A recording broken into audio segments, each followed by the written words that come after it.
In a world where the powers of the dormant demon lord created dungeons all around the world, and adventure parties live stream their dungeon runs, Yuke is a mage and a member of a rank party named Thunderpike.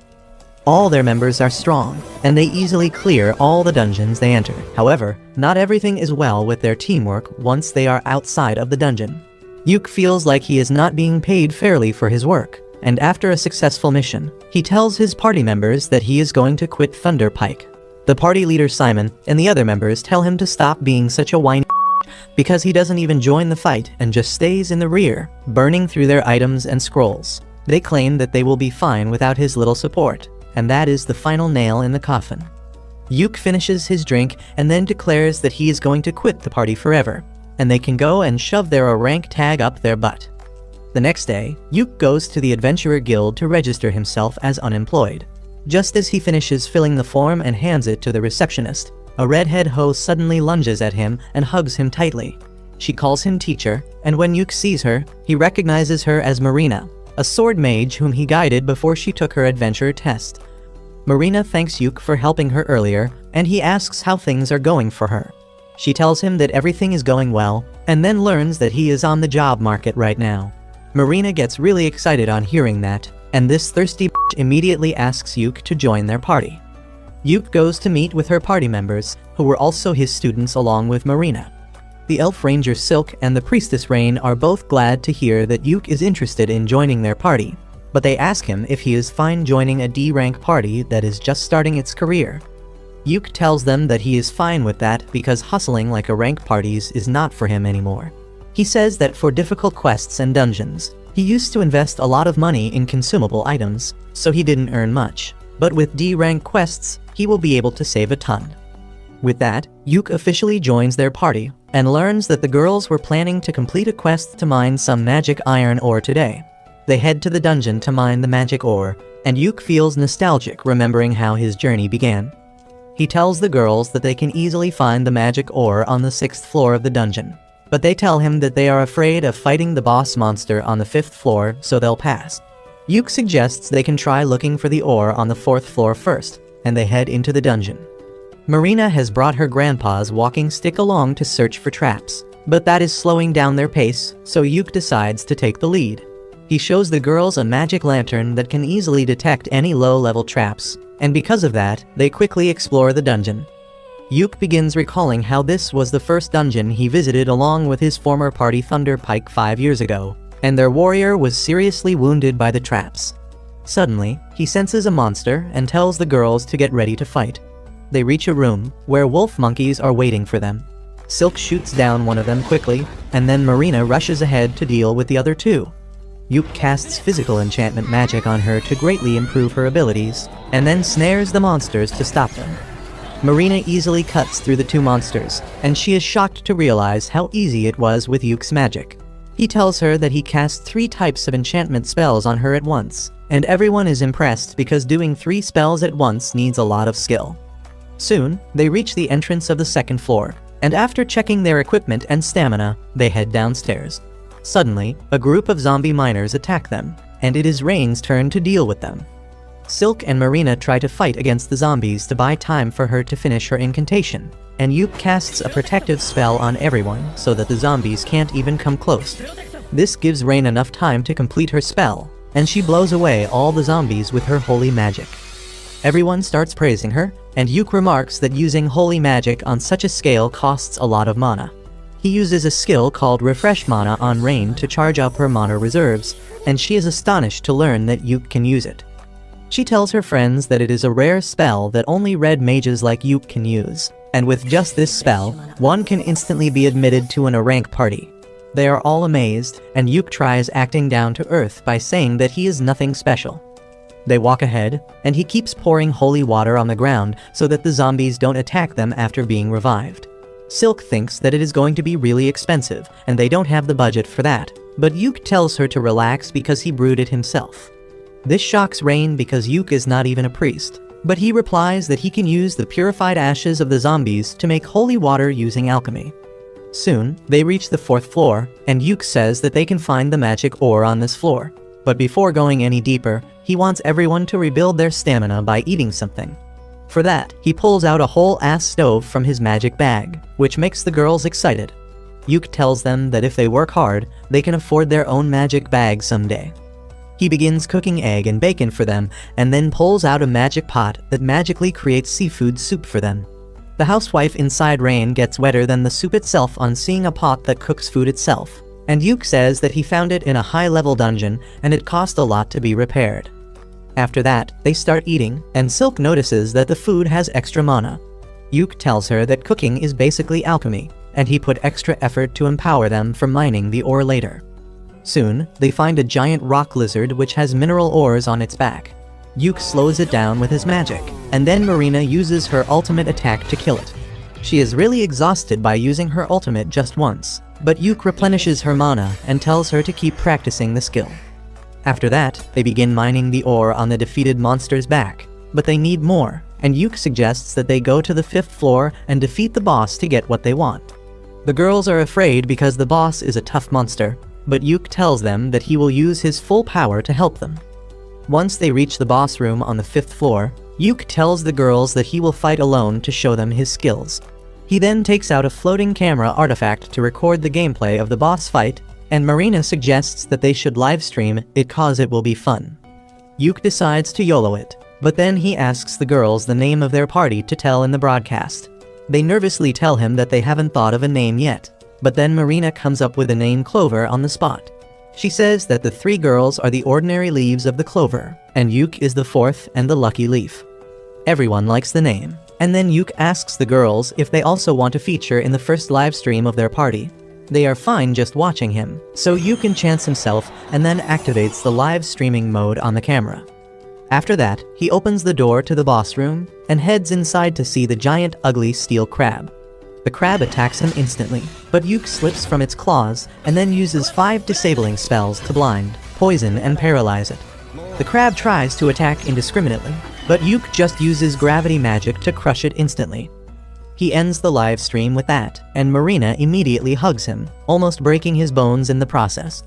Yuk then puts the crab in his magic bag, and they open the treasure chest that dropped after defeating the boss to find a ton of treasure and magic ore.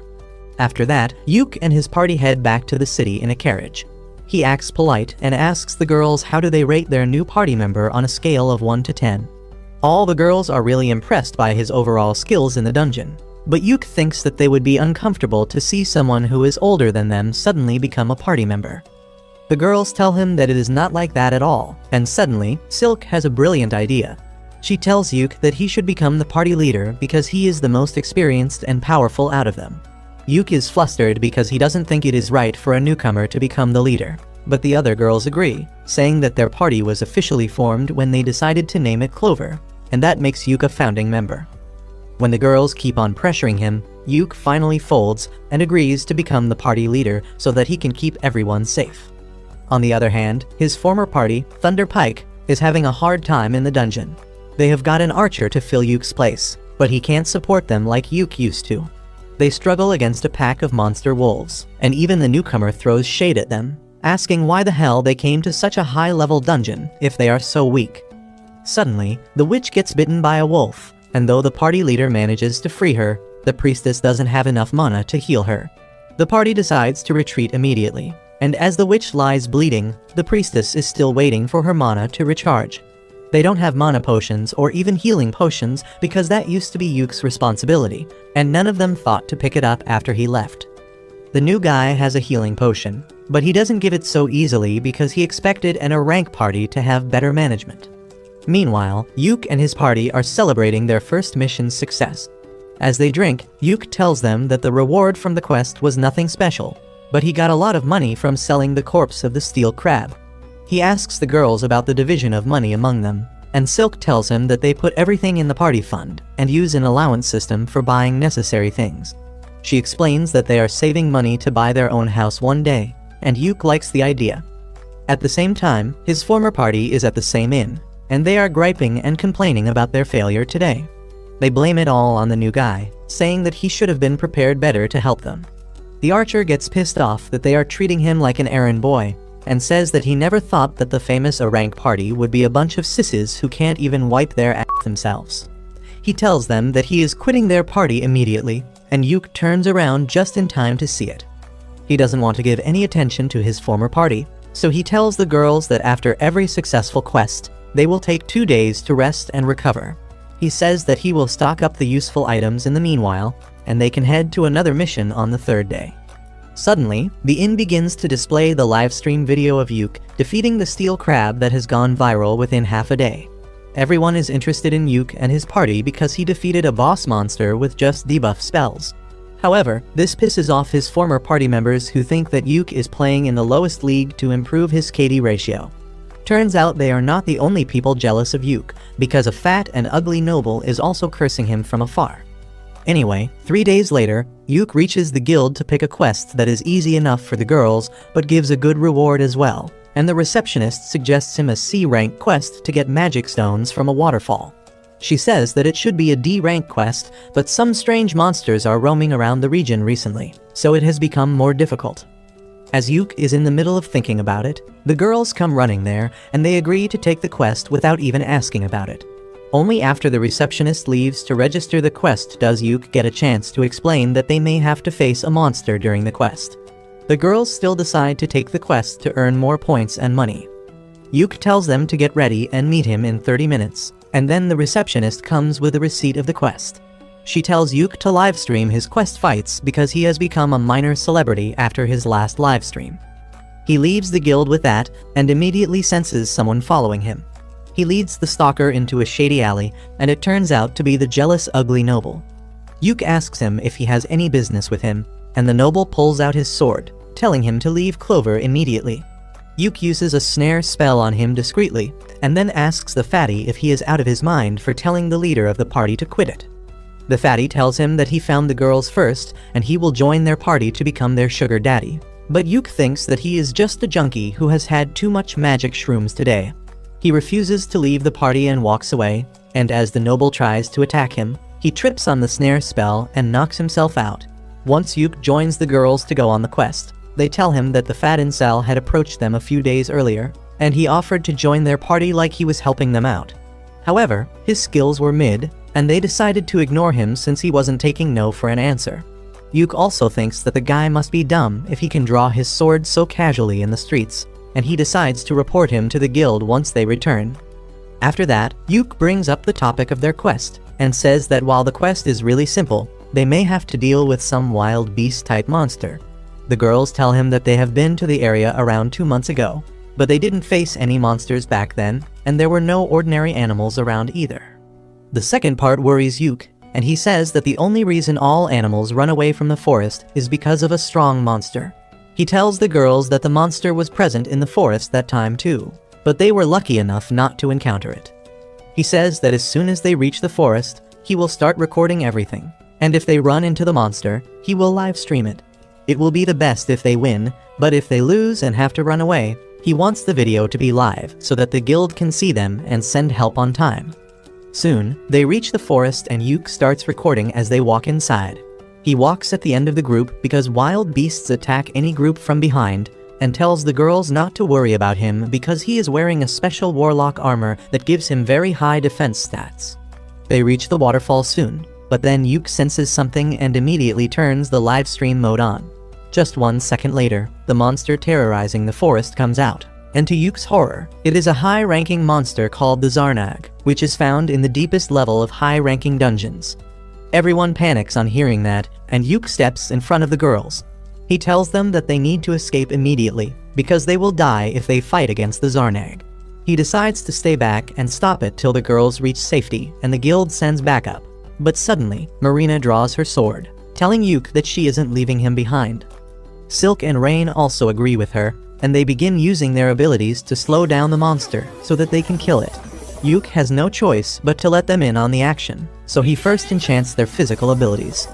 Marina rushes ahead to stop the monster while Rain chants her spell, but she gets slapped away. Yuk tries to stun the monster with lightning magic and then casts multiple debuffs on it, but despite that, it doesn't seem to slow down. Yuk realizes that it is a special monster, and he asks Marina to buy him some time so he can use a very powerful spell. Marina begins fighting against the monster, and then Silk calls the forest dryads for help and binds the monster with vines. As the two girls try their best to stall the monster, Yuke finishes chanting his tier 5 spell, Prismatic Arrow. He tells Marina to get back before he shoots it at the monster with devastating power. As the prismatic arrow hits the monster, it groans in pain, but nothing more happens. Yuke thinks that he failed to do any damage, but as the monster charges towards them, a black liquid starts coming out from all its holes. The monster seems weakened by his attack, but it is still strong enough to attack them, so Rain decides to finish it with a powerful magic attack. She uses the tier 5 spell Thunderbolt to hit the monster, but despite that, it doesn't go down. However, Yuke realizes that the monster has been stunned by the strong attacks it took, and this is the perfect chance to finish it off. He tells Marina to go ahead and kill the monster, and she dashes towards it, activating her ultimate skill just as Yuke enchants her sword to land a critical hit. The monster's head falls into the river as the sky clears, and it releases a fountain of blood. Everyone is relieved at this, and then Yuke remembers that he was live streaming this fight. He thanks all the viewers for watching the fight till the end, and then ends the stream. The video is an instant hit in the city, and the popularity of the Clover Party rises further. But the leader of Yuke's former party is pissed because of that. Meanwhile, Yuke is feeling dizzy after using too much mana in the fight earlier. Behind him, the girls are excitedly chatting about their fight, and Yuke thinks that this video will give their careers a huge boost. He approaches them, congratulating them for the successful mission, but adds that he is going to spank them for not listening to his orders earlier. The girls confront him, saying that they are going to lecture him too because he was planning to sacrifice himself just now, and they won't have allowed that to happen in any case. Yuke realizes that this is a 1 versus 3 match and he can't win against the girls, so he says that they will review the mistakes they made later. Soon, they reach the lake where they are supposed to complete their mission, but the girls get in the mood for a swim. Yuke tells them to take a dip in the time he sets up camp. As he hears the girls happily splashing around, he remembers how he was training them to be adventurers just 6 months ago. He kept telling them about the ways in which they could improve themselves and their party, but he always had the feeling that they would make a great team. He is still surprised by the fact that he ended up in the same party as them and thinks that life is too uncertain. A few days later, Yuke and the girls are summoned by the guild master, and the girls are anxious about the meeting. Yuke believes that the guild master wants to talk about the high-level monster they defeated in the forest, because a dangerous quest like that should not have been given to a D-rank party like them. He thinks that normally, any guild master would praise them, but he knows the old man in charge of this place is not normal. Just then, Guild Master Benwood arrives there, and he immediately confronts Yuke, telling him that he has really done something troublesome this time. Yuke tells him that it is not his fault, and Benwood sternly asks him to tell him the things that he didn't mention in the report. His tone scares the girls and Yuke lashes out at the old man for intimidating them. However, that was what the guild master was waiting for, and he tells Yuke that he should have stopped talking politely earlier if he wanted him to stop acting scary. Benwood then sits down and tells everyone to take a seat too. He asks Yuke to answer his question now, and tell him what he thinks about the monster that he encountered in the forest. Yuke tells him that the signs point to it being an overflow, but not the one you will find on Anime. Benwood grows concerned on hearing that and tells the receptionist to generate an investigation quest. Meanwhile, Marina asks Yuke about Overflow, and he explains that it happens when a catalyst causes monsters to come out of dungeons. If things get worse, it can lead to a stampede in which a huge army of monsters destroy everything in their path. The girls are worried to hear that, but Benwood tells them that the guild will handle the investigation.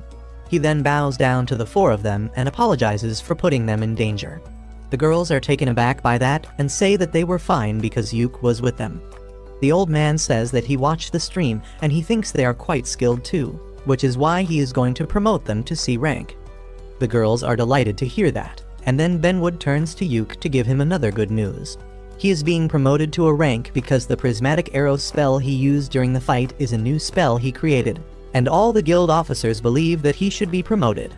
Yuke can't even process what is happening, but Benwood brings out the promotion documents and tells him to sign it. Later, Yuke and the girls go to the guild inn to celebrate their promotion. Yuke hands over the earnings from the mission to Silk, who finds that the amount is much more than she expected. She stacks the gold coins to count them, and at the bottom of the pouch, Benwood has left a platinum coin as an apology. The girls are excited to see the platinum coin, and then Silk says that after adding today's earnings, they have enough money to buy their own base. They begin drinking and eating to celebrate this special occasion, and then Rain asks Yuk about his dream as an adventurer. He tells her that he dreams of challenging the last floor of the dungeon named Infinite Darkness, and that makes the girls spit out their drinks because that dungeon is said to be ridiculously dangerous. Yuk says that it is true because the final floor of the dungeon holds the Abyss Gate that leads to the underworld. He says that he has no plan to cross the Abyss Gate, but he wants to see it with his own eyes. He tells the girls about his uncle who was a great adventurer, and he challenged the final floor of Infinite Darkness dungeon and saw the gate. Even though he could not clear the final floor, his stories inspired Yuk to try it someday. Marina likes the idea and tells Yuk that they should go to the dungeon soon and livestream their fight. But he tells her that it is not so easy. First, they need to be in a rank party, and on top of that, they need permission from the government to even enter the dungeon. The girls get fired up on listening this, and they promise Yuk that they will grow stronger so that one day they can challenge the dangerous dungeon together. Soon, the Clover party embarks on another mission, and they live stream their fights as always. While Marina fights on the front lines, Yuk guides her and protects everyone with magic barriers. Silk uses the vines to tie the monster down, and then Rain attacks it with a powerful lightning spell. To finish things off, Yuk uses a magic scroll to unleash a rock magic on the monster, killing it. The livestream is well received by the audience, but not by Yuk's former party, Thunderpike. They are jealous of Yuk's success, but more than that, they are concerned about their downfall. They blame it all on the new members who join their party, calling them useless. Moreover, the wizard of their party has been avoiding going out with them lately after she was injured, and she is starting to fall behind when they go on missions. They think that maybe they should get Yuk to join their party again, because when he was with them, they didn't fail their missions so miserably. They think that they should cut the payment of the wizard girl because she is becoming useless and give a bit more money to Yuk so that he doesn't have a problem returning to their party. Meanwhile, Yuk and the girls return to the city from their mission, and they are shocked to see Thunderpike's leader Simon waiting for them at the door. Yuk is taken aback to see him, and he tells the girls to go and report to the receptionist while he deals with this. The girls go inside quietly, and then Yuk asks Simon what the hell does he want. Simon invites him to talk over a drink, but Yuk refuses, saying that he is tired because of the quest. He begins walking inside, but Simon stops him, telling him to come back to Thunderpike. Marina and others are eagerly listening to this conversation from the other side of the door, and they get worried as Simon reminds Yuk about their long-lasting friendship and their dream of challenging the Abyss Gate together. He says that Yuk will need to be in a rank party to even try that, and that is why he should rejoin Thunderpike. However, Yuk slaps his hand away, telling him that he is the leader of Team Clover and he is not going to leave them. This pisses Simon off, and he tries gaslighting Yuk into taking the blame for Thunderpike's failure after he left. However, Yuk tells him to grow up and deal with his problems like an adult. He goes inside the guild building with Simon yelling that he will regret it, and this commotion draws the attention of the ugly Fatso who tried to attack Yuk in the past. Meanwhile, Simon finds the girls really anxious about the conversation, and when he assures them that he is not going to leave the party, Marina hugs him so hard that he feels his bones crack. He somehow manages to push her away, and then they go to have drinks together. Soon after that, they get a quest from a popular armor shop called Earthy's. Yuk tells them that the shop is launching a new theme focusing on women adventurers, and since their party is 75% women, they have decided to pick them as the poster girls. The three girls will get high-quality armor from the shop, and the shop can use the video of them clearing dungeons to promote itself. The girls are surprised to hear this good news, and they find that they will get the armor for free, and on top of that, they will also be paid for completing the quest. They get really excited on hearing this, and soon their party goes to the city where Earthy's shop is situated. While Yuk waits in the market, thinking about the time he came to this city with his previous party, the girls get their new gear. They soon come running to show their new drip to Yuk, and he starts his blood flowing down to his third leg. He then tells them that instead of live streaming their fight, this time, they will have to hand over the recording to Earthy's as per the quest. He starts recording, and then his party enters the dungeon. Yuk tells the girls that this dungeon is only 4 floors deep, but its lowest floor has the gate to a bigger dungeon, and their quest goal is to reach the second dungeon. They come to an open space inside the dungeon, and Yuk picks a stone and throws it down to show the girls that a distortion in space doesn't allow anyone to take shortcuts here. He asks them to be careful that they don't fall down the stairs. While Marina and Silk agree to him immediately, Rain seems to be upset with Yuk, and he doesn't even know what he did wrong. Marina and Silk tell him that he didn't pay enough attention to Rain earlier because she is flat like the earth, and Yuk immediately notices the new ribbon around her hair. He tells Rain that she looks cute because her ribbon matches her hair color, and this needy hoe gets flustered and immediately hugs him. With that, they get down to the next floor of the dungeon, and Yuk soon detects a trap using his magic lantern. He pokes the trap with his grandma's walking stick, and suddenly, spears pop out of all four walls. They pass through the gap between the spears and soon encounter the first monster of the dungeon. It is a group of orcs, and Silk furiously draws her bow because elves hate orcs like Christians hate gays. Yuk tells her to calm down because her anger can break their formation, but assures her that they will completely wipe out those ugly monsters. He assesses that the orcs look like low-level soldiers, but they look more organized than he expected. He tells Rain to charge up a powerful magic attack to hit all of them at once, and then tells the other two girls to get ready to finish the ones left at last. Yuk casts enchantment magic on everyone, and then Rain shoots a powerful fire attack at them, burning the orcs. Next, Yuk uses a magic scroll to crush them with heavy rocks, and Silk supports him by shooting the orcs. They manage to take down two of them, and the remaining two orcs rush towards them. Yuk uses paralysis debuff to slow them down, and then Marina charges ahead, using her ultimate move to defeat one orc. Silk shoots the other orc to keep it busy in the meantime, and then Marina attacks it too, splitting its head open with one strike. Yuk goes over to the dead orcs to collect their magic stones, and he asks Silk if she has calmed down now. She apologizes for getting tense on seeing the orcs, but Yuk understands that it is a part of her elf DNA. Silk is happy to hear this, and just then Marina comes there with a damaged scroll she found with one of the orcs. Yuk finds that it is an artifact that can reveal hidden abilities of an adventurer. He says that they can't use it right now because it is damaged, but he can repair it with his alchemy skills. He tells the girls that one of them can use it instead of selling it because it will enhance their talents and maybe even unlock a new job class.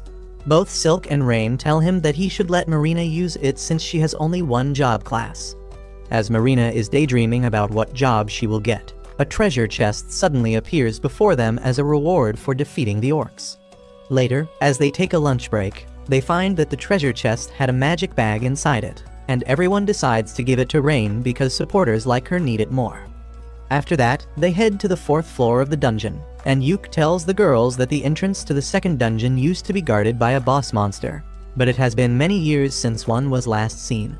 The girls ask him more about the boss monster, and he tells them about the Shadow Stalker, a monster that appeared to be made from pure darkness.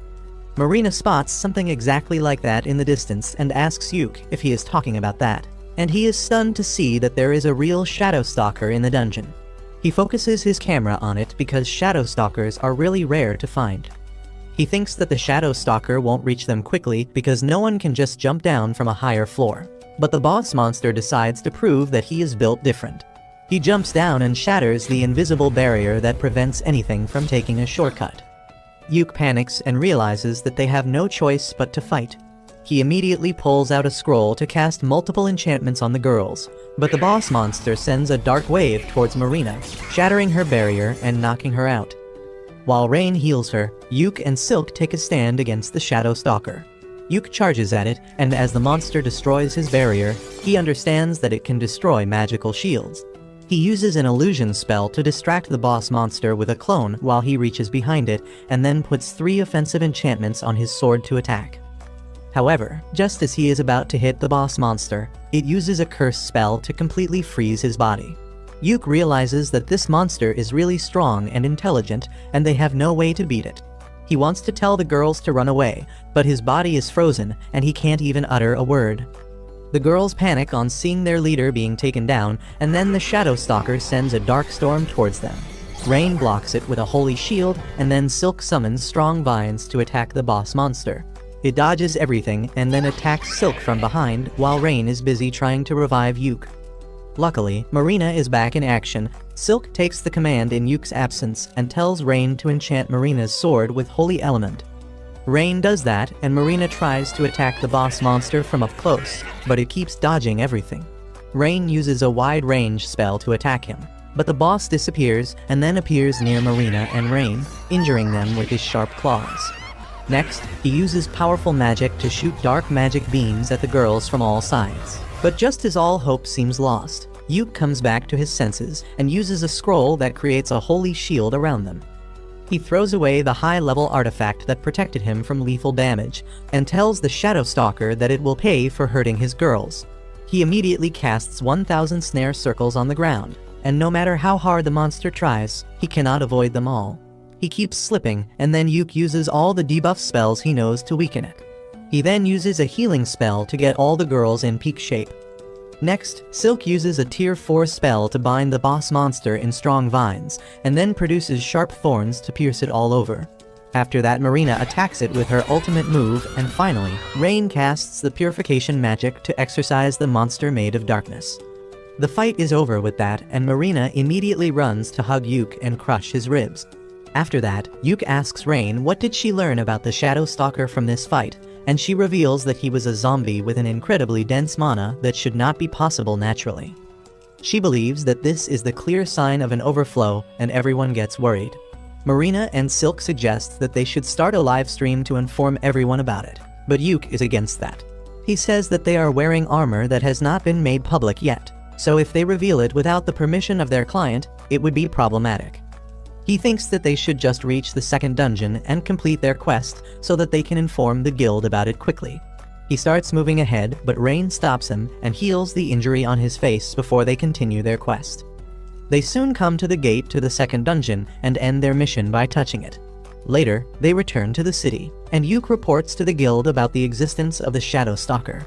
He comes out to tell the girls that they can be interviewed later, so they will stay in this city for a few more days.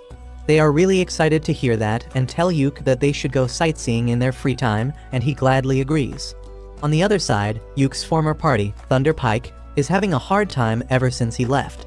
They complain about eating dried food because when Yuke was with them, they could eat something new each time because of his magic pot. They aren't really cooperating well with each other as well, and leaving important things to the healer and the magician. On top of that, the magician is being treated like an errand girl, and everyone tells her to learn some useful skills because she is too weak and can't contribute much to the fight. Anyway, she turns on the live stream before their party heads into the dungeon, but within a couple of hours, they return to the guild after failing the mission. The receptionist smiles as she tells them that they have been failing a lot recently, and if that continues, they might get demoted. This infuriates Simon, but the receptionist stands on business and tells him to take easier jobs to save his party's name. After that, they start drinking and eating, and the magician girl Jamie sits at a separate table. The big warrior is furious that the receptionist talked about demoting them, but Simon says that she was right because they can't take high-level quests with just the 4 of them. The healer tells him to find another party member in that case because that is his job as a leader. The 3 of them quickly come to the conclusion that they need Yuke back in their team at all costs, but they don't know what they can do to make him come back. Simon, being Yuke's childhood friend, knows that he won't return so easily, and if they want to attract his attention, they need something that will convince him. He says that if they want to get Yuke interested, they will need to challenge the Infinite Darkness dungeon because that has been his goal since the beginning. He believes that if they do a joint quest with other parties, they can attract Yuke. Simon says that they just have to pretend to be serious about it because Yuke won't be able to think properly on hearing their offer to join them. The warrior and the healer agree with him, but the magician Jamie is really disappointed by how low her party has fallen. On the other hand, Yuke and his girls are back in the city after their successful quest. As they take a stroll through the market, everyone recognizes the girls because they were in the ad video released by the popular armor brand Earthies, but some butthurt men are jealous of them as well. Anyway, they are out on a mission to find a house to rent for their party. Their broker takes them to a house in the suburbs first, but Yuke turns it down because it doesn't look too safe for women. Next, the agent takes them to another house, and everyone thinks that it is better than the previous one. Yuke asks the agent to keep it on hold for them, and he says that he has one last option to show them. He takes them to the last house, but Yuke gets nervous as they get close because Thunder Pike's base is also in this region. On hearing this, all the girls decide that they don't even need to see the third property because they don't want a bunch of assholes to be their neighbors. With that, they buy the second house and their stuff is moved in soon as well. Yuke asks the girls if they have decided on their rooms because they should sort out their stuff quickly, and they say that they were just thinking about it. Silk asks Yuk which room does he want, and he gets confused because he wasn't planning on staying with them. He tries to tell them that it is not a good idea because he is a man after all, but the girls laugh at this incel who gets uncomfortable at the mere thought of sharing a house with 3 girls. Marina tells him that this is their party base, so all of them should stay together, and no one will mind if he accidentally walks in on them while they are taking showers or getting stuck in the washing machine. Yuk tells them that he has no desire to see their thottery and asks them to keep their doors locked all the times because they should not trust any man, not even him. With that, they settle into their new house, and Yuk even buys a 64-inch OLED television so that they can watch their recorded videos in 4K. The girls thank him for the gift, and they make a toast to celebrate buying their own base. As they start drinking, Rain's gaze becomes glued to the TV, and when Yuk looks at the screen, he sees his former party declaring that they are going to take on the Infinite Darkness dungeon. There are going to be more high-level parties with them on the quest to investigate the dungeon, and even the kingdom has given them the permission to enter. Yuk is stunned to hear this, and his girls try to comfort him.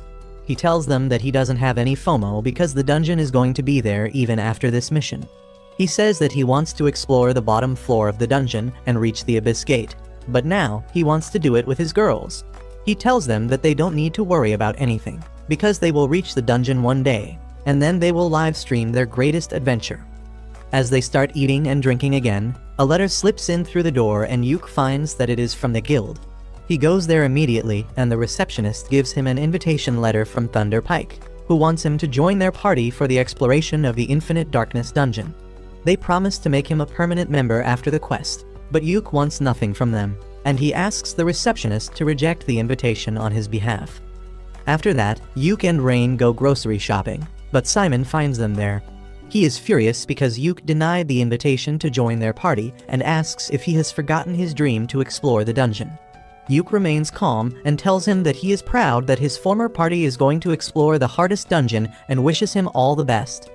Simon loses his cool and says that their plan needs him to be in the party, but Yuk refuses again. Simon tries to intimidate him by shouting, but Yuk tells him to use his brain for once. He reminds him that sending a request to someone who is already in a party is considered bad manners, and he is free to refuse any requests. The asshole knight blames Yuk for everything their party has gone through after he left, but that was the final straw. Yuk can't take it anymore and tells him that leaving the party was the best decision he ever made. He begins yelling at Simon, reminding that he dumped all the tasks that didn't involve fighting on him. He says that the party had it really easy because he was doing all the important work, but they never valued his contribution. Simon is taken aback by his rage, but then Rain holds Yuk's hand, calming him down. Simon tries to convince Yuk to return, promising that things will be different this time, but Yuk replies that it is too late. He says that he is going to stick with his party Clover, and whatever happens to Thunder Pike doesn't concern him. Yuk walks away holding Rain's hand and Simon curses him, saying that they will manage it even without him. 2 weeks later, Yuk is summoned by the guild master who tells him about the abnormalities in dungeons all around the region, which clearly signals a stampede. The guild master says that even the royal scholars think the same, and the reason they gave permission to investigate the Infinite Darkness dungeon was because of this. Yuk realizes that the situation is a lot more serious than he thought, and then the guild master says that he has a quest for his party. He wants them to investigate the Infinite Darkness dungeon, and Yuk immediately shoots down the idea because it is too dangerous. He says that Thunder Pike and other rank parties are strong enough to do the quest on their own, but the guild master informs him that 2 of the parties, including Thunder Pike, have backed out. He then gives Yuk a report about the only recorded log of the Infinite Darkness dungeon, reminding him of his dream to reach the bottom of the dungeon. The guild master tells him that they need someone as skilled and resourceful as him to take charge of this investigation. The old man then gives Yuk a scroll of exit, a super rare item that can teleport one out of the dungeon. Yuk asks why is he so insistent on him to take the mission, and he replies that he is the only person whose information he can trust. Just then, the receptionist comes there and hands over the official quest letter from the king to Yuk. He realizes that it will be tough to turn down the mission now, and tells the guildmaster that he will consult his party members before giving a final answer. Once he reaches home, he explains everything to the girls and says that they should turn down the request because it is too dangerous and they are not prepared for it. The girls, however, think that they have the latest equipment, and with some luck, they can manage to investigate the dungeon. Yuk is still not convinced because he is scared of losing them, and Rain hugs him, asking him to show more trust in them. The other girls also tell him to stop hesitating and chase his dreams freely, because they want to rise up in the world of adventurers with him. Their words give Yuk confidence, and he goes to the guildmaster's office with the girls and accepts the quest. He says that they might need another party member to fill in the role of a scout, and the guildmaster says that he has already prepared for that. On his cue, the receptionist comes there with a nervous cat girl who introduces herself as Neen. She says that she specializes as a ninja and wants to join their party for this mission. Yuk has no problem with a new party member, and they immediately go to the entrance of the Infinite Darkness dungeon, which surprisingly was under the guild building the whole time. The receptionist tells them that the guild building was made on top of the dungeon entrance to hide it from the world. The guild master tells Yuk that initially, there were 3 rank parties that were going to enter the dungeon, but 2 of them backed out. Yuk's former party, Thunder Party, is the only one left, and right now, they are inside the dungeon, but their sponsors are not happy with them. The guild master then tells him to be careful on the mission and wishes him all the best. Yuk checks his party's status and finds that all of them are fully prepared to enter the dungeon. With that, the entrance to the dungeon is opened, and Yuk starts the live stream before heading inside. The space inside the dungeon is warped with irregular gravity, but the party is able to walk through the passageway without difficulty. The cat girl Neen uses a magic lantern to check for any traps and a magic compass to find the direction. She finds no traps nearby, so she decides to go ahead and scout the area on her own before everyone else can catch up. In the meantime, the girls ask Yuk how is he feeling after coming to the Infinite Darkness dungeon that he has always dreamt of. Yuk tells them that it isn't as emotional or thrilling as he imagined, but Silk says that she is feeling quite excited. She says that her main reason to start adventuring was money, but when she heard Yuk talking about his dreams so passionately, she changed her mindset. That is why she feels really excited to be standing in this dungeon alongside Yuk, because he is very close to fulfilling his dream. Yuk is glad to hear that, and just then, Neen returns with her report. She found nothing dangerous on the first floor and even located the entrance to the first floor. But it is even more weird. There is a sunken ship in the middle of a forest on the first floor, and Yuk keeps looking around for anything more suspicious or out of place. He tells the girls that Thunder Pike has already reached the 8th floor of the dungeon. Marina says it is too slow because they started their journey 2 weeks ago. Yuk says that their pace is going to be even slower because they just have to investigate the dungeon for any odd thing. They are going to live stream everything so that the scholars at the Royal Academy can locate any problems or suspicious things. Just then, Neen stops everyone because her magic mirror shows her that a monster is nearby and they can't avoid it. They soon come across the monster, and Yuk asks Rain to hit it with a compact defensive spell and Silk to aim for its head. He then pulls a huge crossbow out of his and gives it to Marina so that she can attack the monster from a distance as well. Rain starts chanting a powerful spell, and while she takes her time, Yuk uses his special magic prismatic missile to hit the shark-headed monster. That doesn't do much damage, and the monster starts coming towards them, so Marina shoots it with her crossbow, piercing its chest. The monster gets furious because of this, and then Rain hits it with a fire spell, setting it ablaze. The monster is still standing, so Silk shoots 3 arrows at it. Seeing that it is still struggling to stay upright, Yuk gets in front of the girls to protect them, but after a few seconds, the monster finally falls down. Neen is impressed because she didn't even get to show her skills, and on top of that, she saw the unique spell that made Yuk famous. After that, they reach the safe zone and Yuk pauses the live stream while everyone rests and recovers their strength. Next, Yuk shifts everyone's attention to the treasure chest in front of them and suggests that they should open it off camera to avoid any controversies. He asks Neen to show her thief skills, and she begins poking around the keyhole to locate any traps. She finds a simple trap inside and easily deactivates it before opening the chest that is loaded with jewels. The girls start drooling on seeing so many jewels, and Yuk asks Silk to store all of them. Once she is done, he decides to inspect whatever is left in the treasure. He finds a ring artifact and a black cube artifact, which he can't analyze or understand. He tells the girls that it seems that the artifact is a baby that doesn't even know what it is. The girls get excited on hearing that the artifact is a baby, and both Marina and Rain want it. Yuk tells them that they will need to run it by the guildmaster to know what it is first, but he is sure that it is something rare. He then asks Rain to show her and then puts the ring he just found on her ring finger because it fits perfectly. He tells her that she should use this ring that can stabilize her mind, but when he looks at her, he finds that he has destroyed her mental balance by his actions. Rain is blushing like crazy because Yuke essentially proposed to her, and now she has no problem with giving the black box to Marina. They resume their exploration with that, and Nin uses the magic compass that detects the flow of air to find the entrance to the second floor. Once they reach the safe zone on the second floor, Yuke asks the girls what they think was odd about this dungeon. They tell him that the way the scenery changes constantly was odd, and other than that, only the shark-headed monster seemed out of place. Yuke agrees and adds that the treasure chest they found on the first floor was also unusual, because treasure chests are normally found in floors that are more difficult.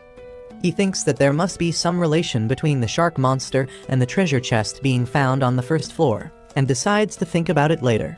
He says that they should head back for today since they have explored enough, and the girls agree.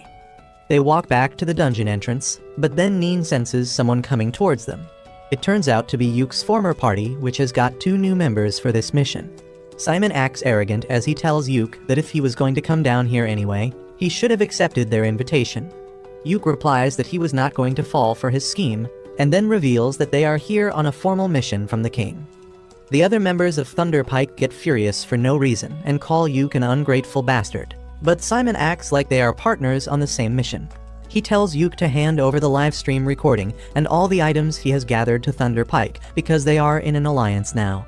He also pulls rank and says that it will be better if a rank party makes the report to the guild master, and his friends try to convince Yuke into thinking that it is the best option for his party's future. They keep telling Yuke to think of it as a great favor, and he starts getting pissed. Rain is also frustrated with their attitude, so she lashes at them for trying to use their rank to blackmail Yuke. Simon's party members tell her to shut up, calling her a savage dark elf, and that is when Yuke runs out of patience. He lashes at the warrior and the priestess, telling them that he won't tolerate anyone who insults his party members. He even gets ready to draw his sword against them, but Simon tries playing cool and asks him to hand over his loot. Yuke just slaps his hand away, telling him that he will never work with nasty a**holes like them. He leaves Simon and others shocked with his response as he tells his girls that they should return to the surface. This entire conversation was live streamed, and everyone who watched it thinks that it will cause a big problem soon. Well, it does cause a big problem, and not for Yuke's party, but for Thunder Pike. 2 days after this incident, they are summoned to the guild master's headquarters, who tells them there have been multiple official complaints against them from their sponsors, the Country of Elves, and the guild headquarters. Simon doesn't take it seriously and says that the bigger problem should be a C-rank party insulting a rank party like theirs. He adds that the guild should never have let a party with a savage dark elf in it enter the dungeon in the first place.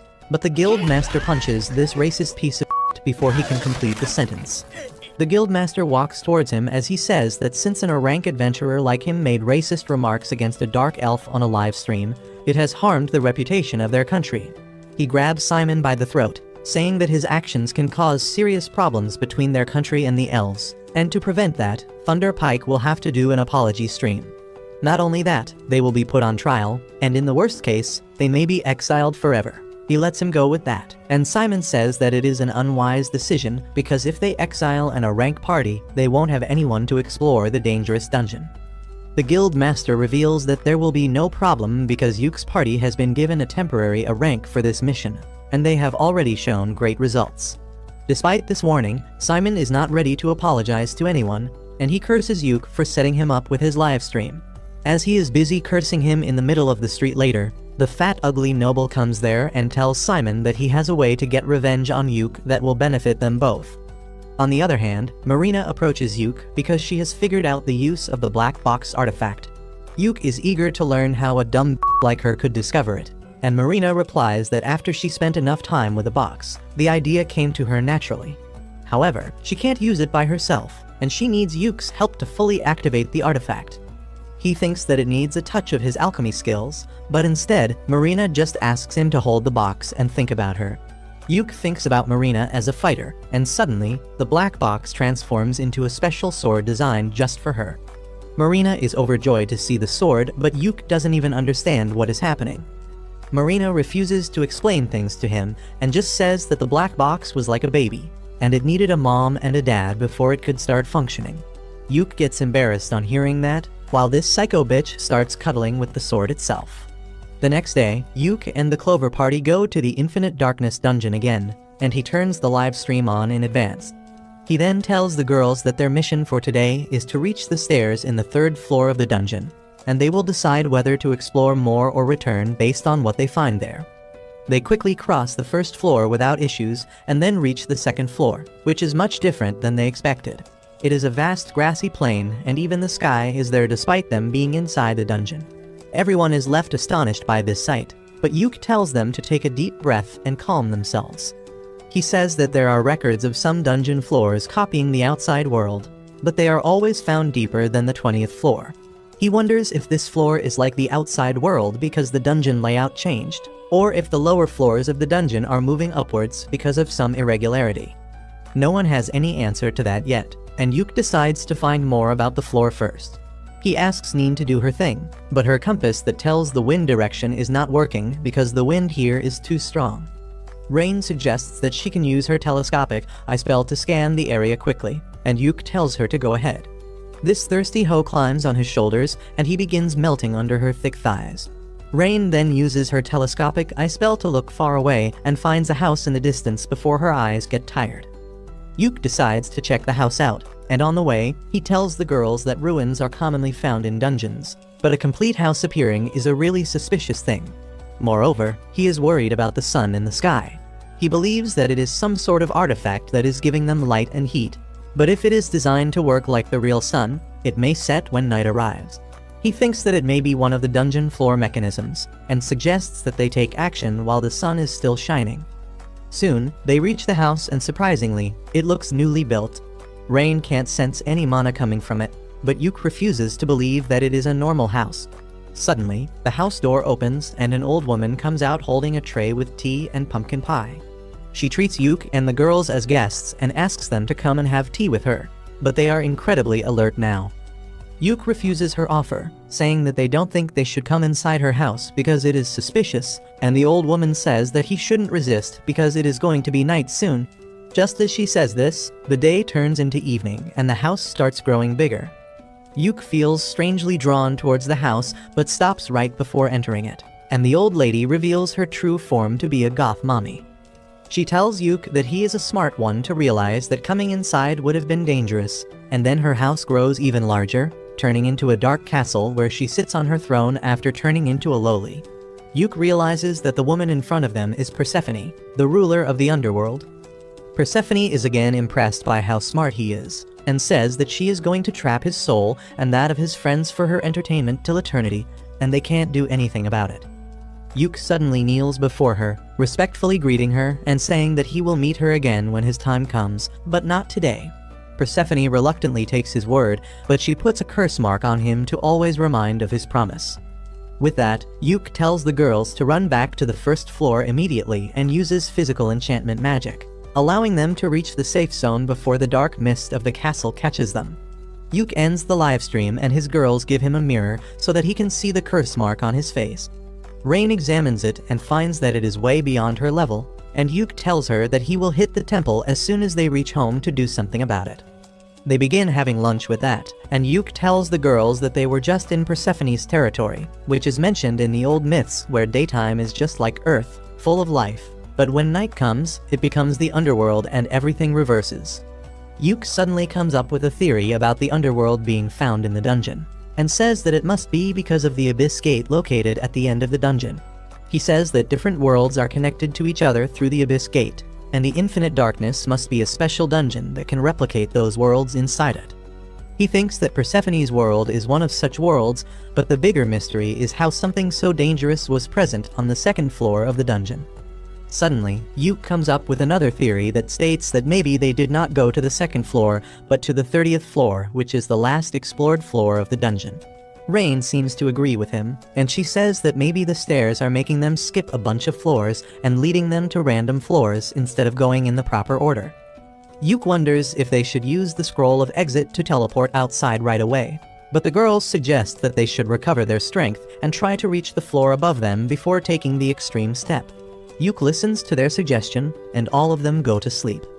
The next day, Yuke opens his eyes on hearing Simon's voice and finds that he is tied down. He doesn't understand what is going on, and Simon tells him that he followed him here to settle the score with him. He tells Yuke not to try anything because his party has his girls as hostages, and they have even put a slave collar around Rain's neck, which he got from one of his sponsors.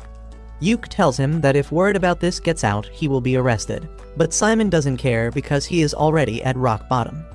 He tells Yuke that there is a way in which the girls don't get hurt, and that involves him signing a contract that reads that Clover and Thunderpike had formed an alliance when the mission started, and racist remarks against elves were common in Clover.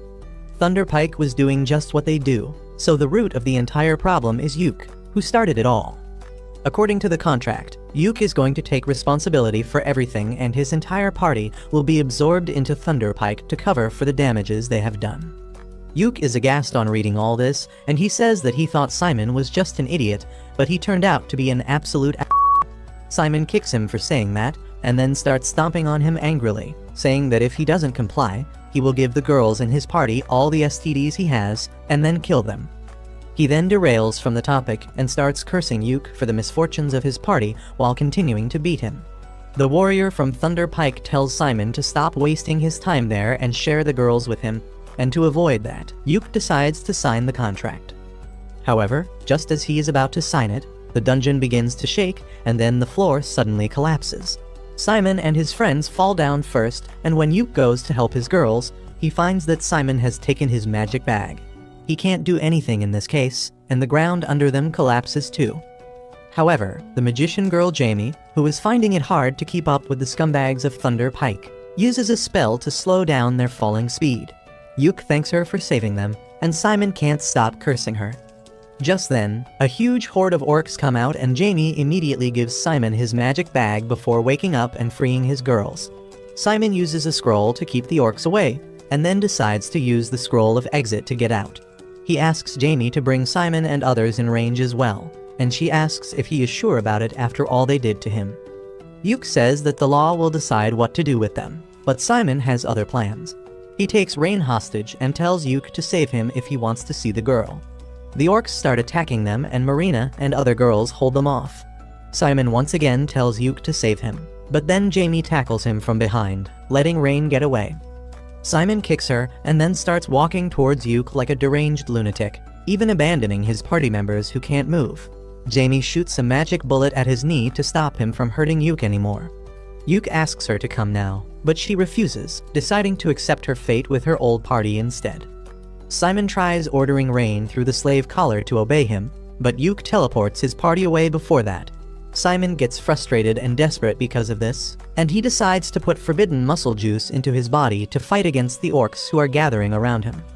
Soon, Yuke and his party reach their home, and they find a recording stone left in Yuke's bag. It contains a message from Jamie, who just wants to apologize to Yuke for everything. She says that Yuke always arranged a necessary medicine for her sick brother, and she kept pestering him to give it to her for free without knowing how expensive it was. She feels pathetic about it, and says that she learnt Yuke's value only after he left her party.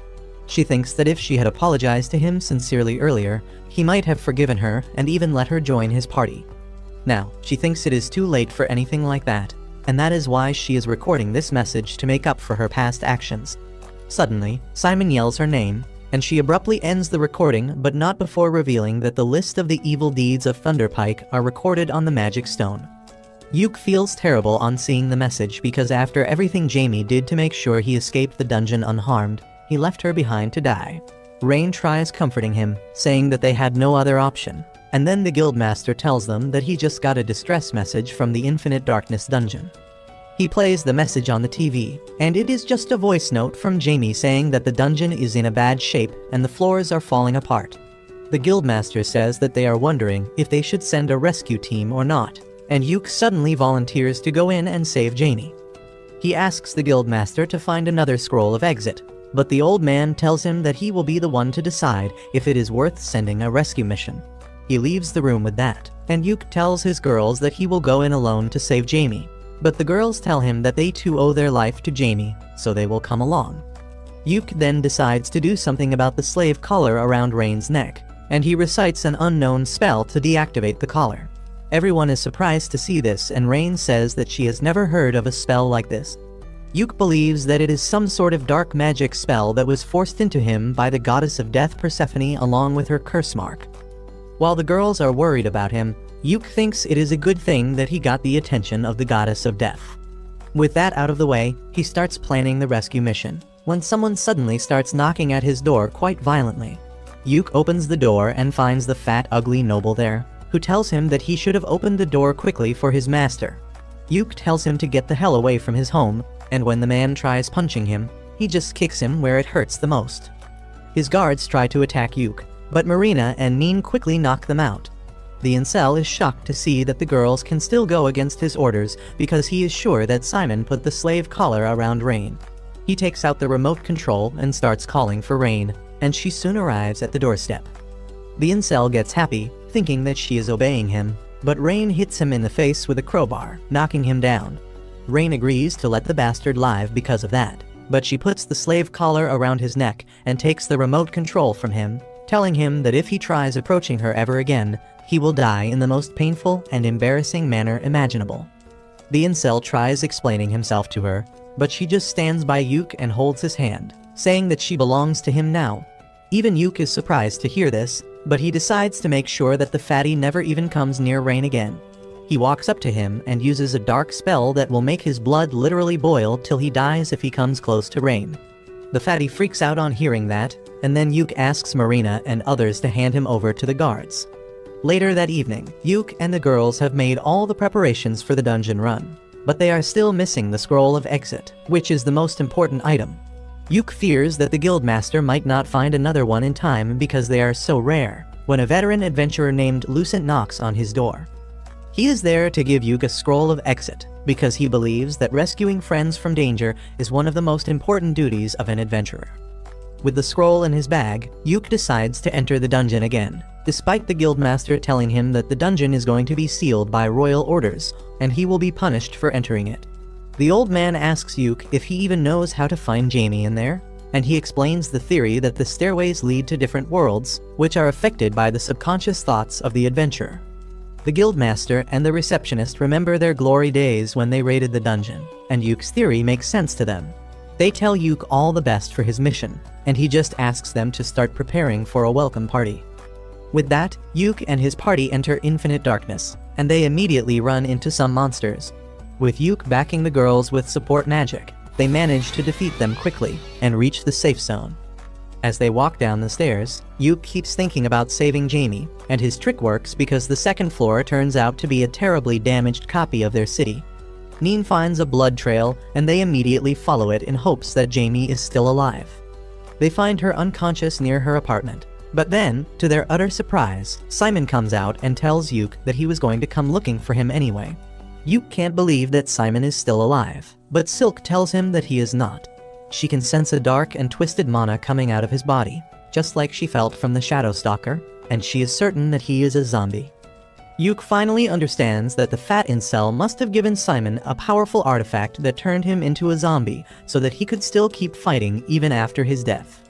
Simon tells Yuk that he will make him pay for everything he has done, and releases a powerful wave of dark energy, and Marina immediately charges ahead to face him.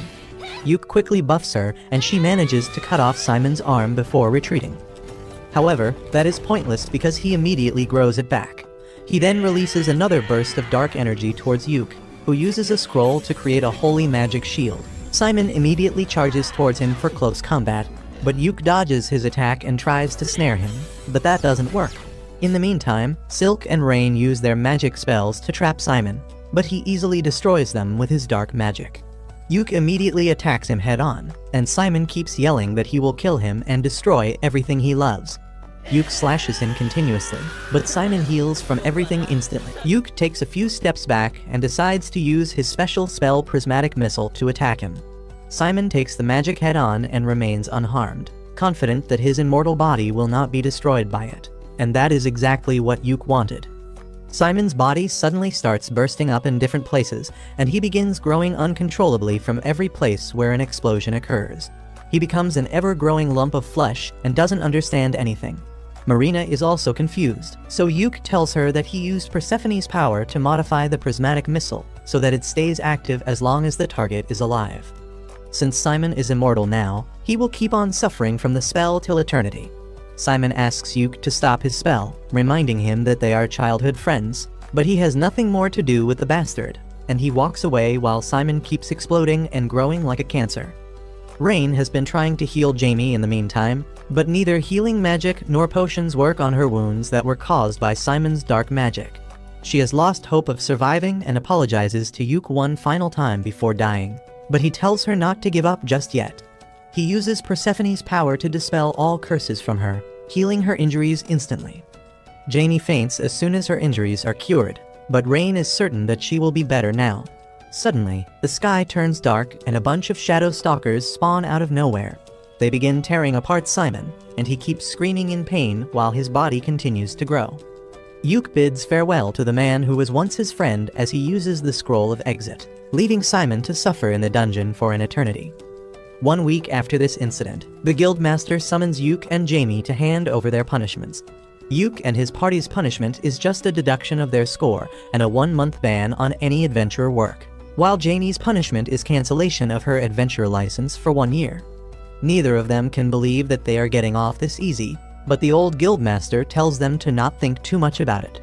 They leave the guild after that, and Jamie still cannot stop apologizing to Yuke for everything Thunderpike did to him. She feels pathetic for taking advantage of his kindness for so long and wants to change, but Yuke tells her that she has already changed enough. Jamie starts falling for him, and she thanks him with a bright smile before they both head to their homes. A few days after that, Yuke visits the guild receptionist to make Neen a permanent member of Team Clover. The receptionist is glad to hear that and says that she will immediately start the paperwork. Yuke suggests that she should ask Neen about that first, but the woman knows what she is doing. She opens the door to the room, and Neen, who is snooping in on them, falls to the ground immediately. The receptionist lashes out on the catgirl for that, but Yuke tells her that it is fine. He then asks Neen if she wants to join his party, and she is more than happy to accept his offer. Suddenly, the receptionist hugs Neen, because as her mentor, she is really happy that she is joining a really great party. After their touching moment is over, Yuke leaves the room with Neen, who tells him that she was here to deliver a letter to him from Silk. As Yuke opens the letter, he tells Neen that they should check on Jamie before going home, and the catgirl silently follows him. Jamie has become a librarian now, and she uses her magic to place books in high shelves. Yuke and Neen come to the room and start making small talk. Yuke tells Jamie that this room belonged to the guildmaster, but he couldn't maintain it after bringing too many different books here. Jamie sighs, saying that it will take her a week to organize all the books and records in the room, and that greatly impresses Neen because a dimwit like her would need an entire year to do the same. Jamie is taken aback by that, but then she calms down and thanks Yuke for helping her get a job at the guild. She also thanks him for providing medicines for her brother, and then asks if he needs anything from her. Yuke tells her that it is Silk who actually wants to talk to her. He asks Jamie to stop by their house when she is going back home, but has no clue about the topic. Anyway, Jamie is almost done with her day's work, so she tags along Yuke and Neen as they head home. They begin talking about the weather like boring people, and Neen says that she doesn't like winter at all. Yuke tells her that his hometown got a lot of snow during winters, and he begins recalling the fun moments he had with Simon in their childhood. He gets depressed because of that, but the girls realize what he is thinking and snap him out of it. Soon, they reach their house, and Yuke urges the girls to go in first. They are surprised and suspicious of his actions, but still decide to follow them. As they open the door, Silk and others burst some party poppers to welcome Neen and Jamie to the Clover party. Both of them are really surprised, but that was what Yuke and his girls had planned for them. Jamie gets mad at him for deceiving them, but Neen is really thrilled about it. She feels happy on becoming an official member of Clover, and the girls take her inside. Jamie, however, stands in the doorway with her head hung down, and Yuke asks if she doesn't want to join their party. She emotionally tells him that after everything she has done to him, she doesn't deserve to be in his party. Silk and others return to the doorway on hearing this, and they tell Jamie that she is one of them now. They remind her that she saved their lives, so everything is even between them, and they could surely benefit with one more member in their party. Jamie is moved to tears on hearing their kind words, and then the welcome party starts. Yuk raises his glass to make a toast, but Marina interrupts him, saying that there are 6 of them, and she has never heard of a 6-leaf clover. Even Rain has never heard of that, but Jamie has, and she says that in flower language, a 6-leaf clover means glory. Yuk is glad to hear that their party name still makes sense, and he makes a toast to their future. Once the party is over, he walks Jamie home, and they start talking about the old times. Yuk says that when he first came to the city, he admired Jamie because he was a country bumpkin, and she gave off city girl vibes. Jamie also remembers the time when Yuk was completely clueless about most things in the city. To hide his embarrassment, Yuk says that Simon was the same as him, but the mention of Simon turns the mood of the conversation gloomy very quickly. Both Yuk and Jamie steer the conversation to their first mission as an adventuring party, and Yuk says that even though things were not good for him generally, he had fun with Thunderpike. He then says that maybe it is his fault that Thunderpike was completely destroyed, but Jamie doesn't think so. Yuk says that things would have been different if he confronted the other party members, but Jamie says that they would have not realized the value of his hard work back then, and he would have left them anyway. She holds Yuk's hand, telling him that it was not his fault. She says that she will repay him for everything once the ban on her is lifted and she becomes an adventurer again. After dropping her home, Yuk returns back to his place and finds Rain washing dishes by herself. She tells him that Neen was really excited about moving all her stuff in today itself, so she took Marina and Silk to help her. Rain had to stay behind because she lost in rock paper scissors, and now she has to do the dishes alone. Yuk starts helping her out, and Rain starts having fun seeing themselves working together. She says that they look like a newlywed couple, and that statement catches Yuk completely off guard. Rain starts sulking that he reacted so shocked, and she asks Yuk to come clean with his feelings. He suddenly holds her hand, and they both start blushing as Yuk says that he is not sure what he should do. After staring at each other for a while, Rain kisses him on the cheek, telling him that this is how she feels, and asks him to give his answer later. Yuk is completely flustered now, but before he can react, Neen and others return. They call Yuk to help them move the heavy stuff, and he runs away, still flushing red. A month later, the suspension on the Clover Party is finally removed, and Yuk visits the guild building to get some information about the available quests.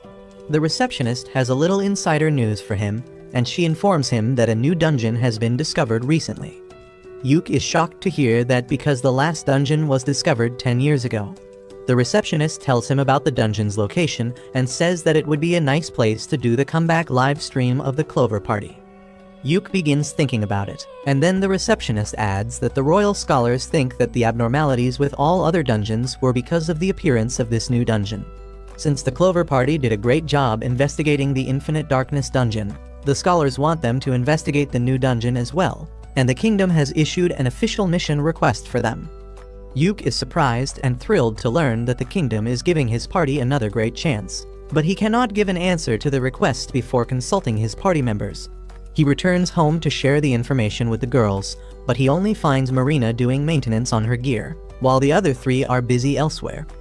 Yuk decides to tell them about the mission request at dinner, and Marina tells him that she is going to the guild for a bit because Jamie had something exciting to share with her. Just as she leaves, Rain comes out of the bath with her hair dripping wet, and tells Yuk to dry them for her.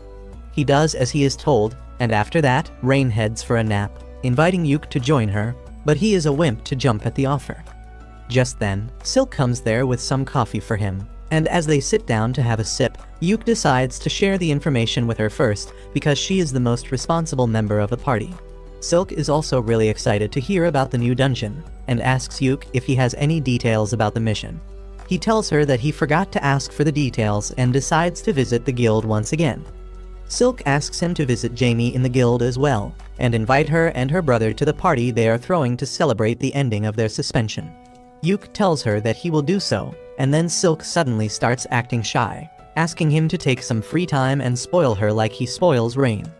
Yuk panics on hearing that, but Silk dismisses it as a joke and sends him away to the guild to get information about the new dungeon. Soon, Yuk and the girls head to the city of Duna, where the new dungeon has been found. Yuk drives a carriage while the girls keep chatting about how excited they are to go to a faraway city to explore a new dungeon. After 2 weeks of traveling, they finally reach the trade city Duna. They immediately reach the market as soon as they enter the city and find that it has different kinds of stores they have never seen before. Yuke grosses Marina out by saying that people here eat three-eyed frogs stewed in snail slime, but then tells her that he was just joking.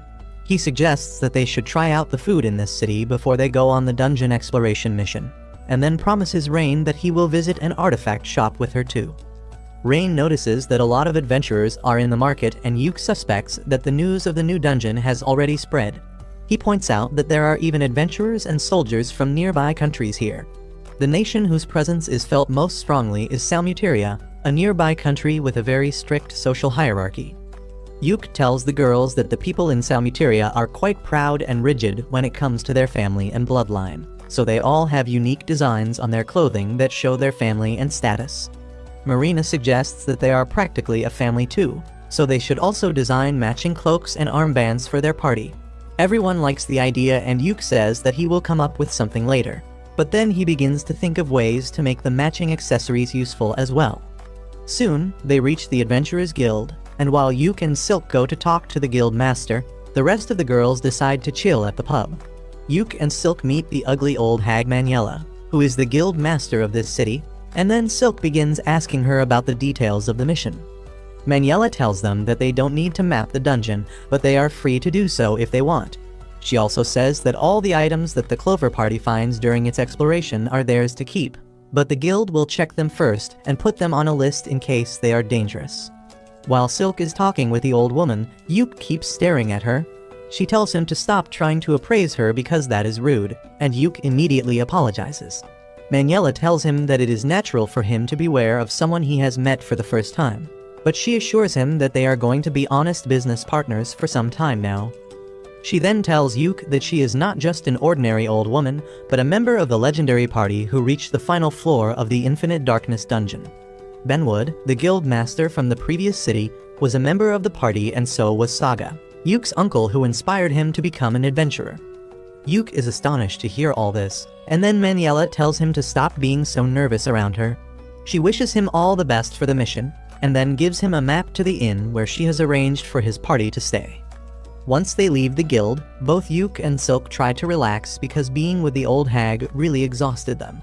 They decide to check out the hotel she has arranged for them after picking up the rest of their party members from the inn, but when they reach there, they find them in a fight with a group from Salmuteria.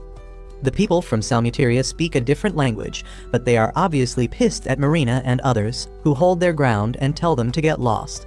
While the rest of the customers are waiting for a fight to break out, Yuke arrives there and immediately rushes ahead to solve the matter.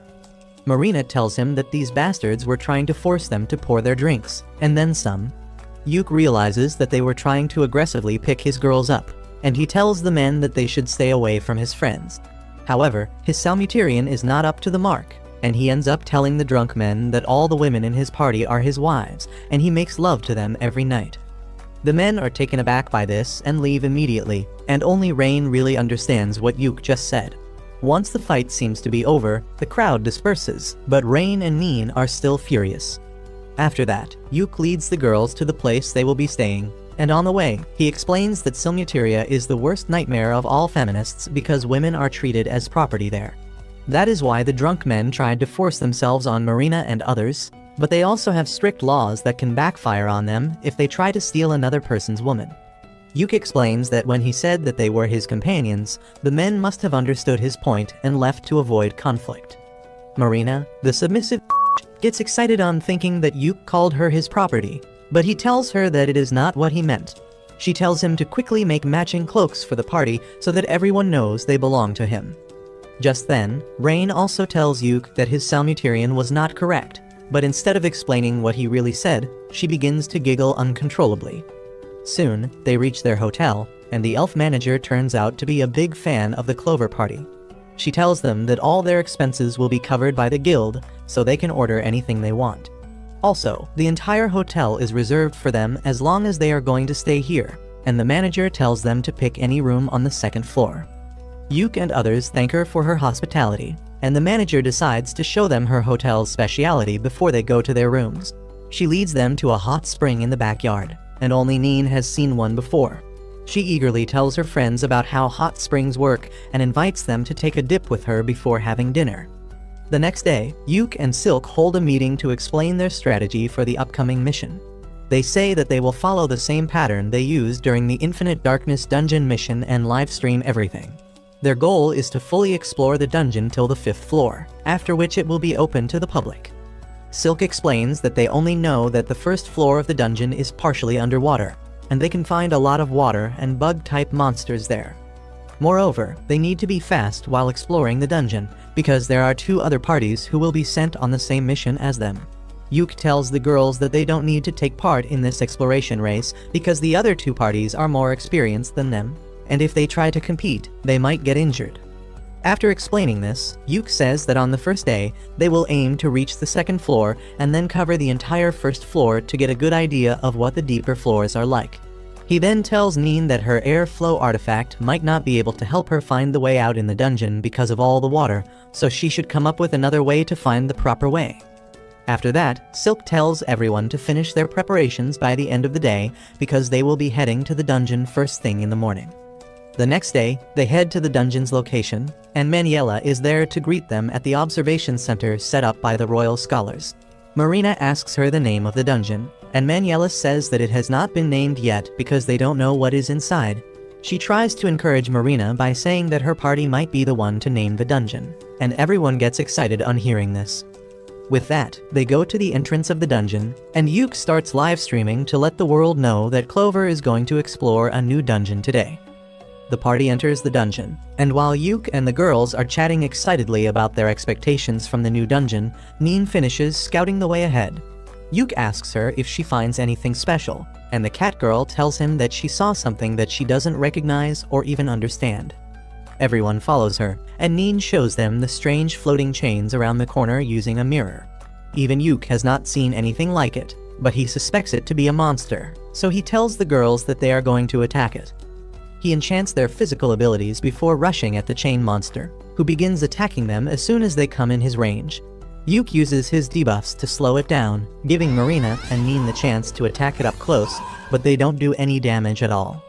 The monster suddenly grabs rocks and starts yeeting them at the party, so Yuk hits it with another round of debuffs. The monster attacks him in response, but Rain stops it using a thunderbolt. Just as the monster is pushed back by her attack, Marina leaps at it, unleashing her ultimate move to slash the chains and the core of the monster in half. She is really exhausted after this fight, and Yuk decides to analyze the enemy they just fought before moving ahead. Neither Rain nor Silk have a clear idea, but they tell him that the monster was like a magic creature, but it also had dark and corrupted energy like zombies. Yuk decides that it is best to let the royal scholars handle the decoding process, and he begins picking up the pieces of the monster. Rain suddenly notices a shiny ring in the rubble, and Yuk picks it up. He tries to appraise it, but doesn't find anything helpful information about it, so he leaves it for the scholars as well. After that, Neen decides to scout the region ahead quickly, and Yuk begins to worry that this dungeon might be really difficult if they faced such a strong monster right off the bat. Marina has some input about the monster, and she claims that it felt like a human. She explains that her samurai job gives her an idea about what she is killing, and Rain agrees with her because even after they killed the monster, it dropped no magic stone. While everyone is wondering what the monster really was, Neen returns after finding the staircase to the 2nd floor. However, she shocks everyone by revealing that the stairs go up instead of down like they do in normal dungeons. Yuk is curious, but then Neen says that she found another weird thing ahead. She leads the group to a small study area that seems oddly out of place. Yuk finds a book in a drawer, and after Rain confirms that it is not cursed, he opens it, only to find that he can't read the language. He decides that they should go to the stairs and rest there before planning their next step. But as he sees the bright lights in the safe zone, he is suddenly reminded of Simon's brutal fate. The PTSD from the memory starts hurting Yuk intensely, and he cuts the live stream as he tells the girls that they should rest now. They are worried about him, and Rain puts her robe over his head to protect him from the lights before telling him to take a nap. Yuk takes up on her offer, and after sleeping on her lap for a while, he wakes up refreshed. He then tells his worried friends about how the lights reminded him of the sky on the day he fought Simon, which triggered his PTSD. The girls suddenly cling to him, offering to be his unpaid therapists, but Yuk tells them that he is fine now. After dealing with his trauma, he asks them if they should explore the 1st floor some more or go to the 2nd floor, and the girls choose the second option. Yuk believes in democracy, so he decides to go with the majority. But before doing anything else, he tells them that it is lunchtime. While he starts cooking, Marina brings out another video recording drone so that they can live stream their dungeon cooking videos on another channel for maximum profit. After the lunch break, the party heads to the second floor. To their shock, the second floor is in the form of a well-maintained city that gives Yuk the flashbacks from the Infinite Darkness dungeon. He realizes that something really strange is happening here, and he tells the girls that they need to head back, when suddenly, he hears a voice telling him that he is right. Everyone gets into position to fight, and then an old wizard suddenly appears in front of them out of nowhere. He introduces himself as Loj, a poor old man who is left behind in this broken world. Yuk asks him why is he in this dungeon, and Loj is amused to learn that this place is a dungeon in their reality. He tells Yuk and the girls that this city was once called the City of Joy, but now things have changed a lot. Everyone is confused by the senseless statements of the old man, and the girls ask him if he is the only one in the city now. Loj tells them that the king and all the people in the city are here too, but he cannot explain the details of the situation to them in a way they will understand. He then starts to disappear into black smoke, but tells Yuk that they will meet again, calling him by his full legal name. Yuk panics because he never told the old man his name, and as he feels Persephone's curse activating, he gets even more paranoid. He tells the girls that they need to dash now, but then Marina points towards an unconscious girl lying in front of them. Soon after that, Yuk and his party come out of the dungeon, and he goes to the old hag and the royal scholars to discuss the strange things they saw. He is shocked to find that the old guy Loj didn't show up in the live stream, and the scholar thinks that Yuk and his party were hallucinating. The scholar says that they are still studying the things they brought back from the dungeon, and then Maniela decides to take Yuk for a walk. She tells him that the all-girls party that was exploring the dungeon has quit because half of their members fell sick just after entering it. She then asks Yuk what he really thinks about the dungeon, and he clearly says that it felt like another world. Maniela seems to agree with him, and she tells Yuk to trust his intuition because they might lead him to the correct answer. She then asks about the girl they found in the dungeon, and Yuk replies that she is still sleeping. After Maniela leaves, Yuk starts thinking about the dungeon, when suddenly, he sees a letter flying into their tent. He goes inside to find Rain in a gloomy mood because she got a letter from her grandfather, Count Crowder. She tells everyone that she is the illegitimate daughter of a noble family, and her mother was kicked out of the house as soon as she got pregnant.